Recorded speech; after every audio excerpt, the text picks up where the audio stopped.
The UK's largest bioenergy supplier has been told by its own scientific advisors to stop calling biomass carbon neutral, raising difficult questions about the future of the controversial energy.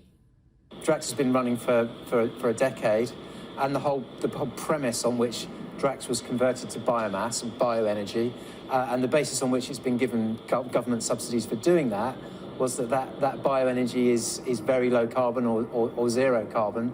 And so to be opening that question up now is certainly a surprising development. Let's get more on that, should we, with Victoria, who's joining us now. Victoria, good morning. Tell us more.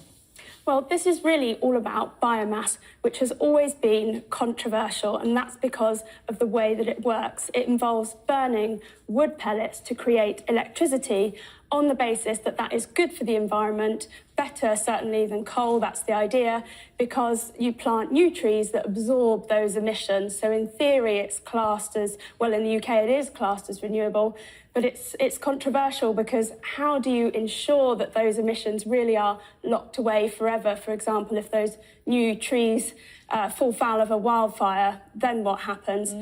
What we've learned now is that these independent scientific advisors for Drax, the largest bioenergy supplier in the UK, have said Drax should actually stop calling biomass carbon neutral and even reassess its criteria for doing so.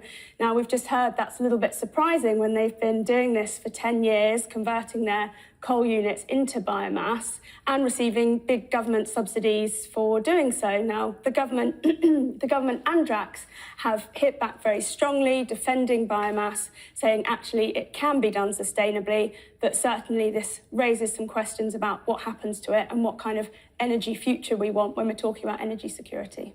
Fascinating. Thanks very much indeed for the update. Thank you.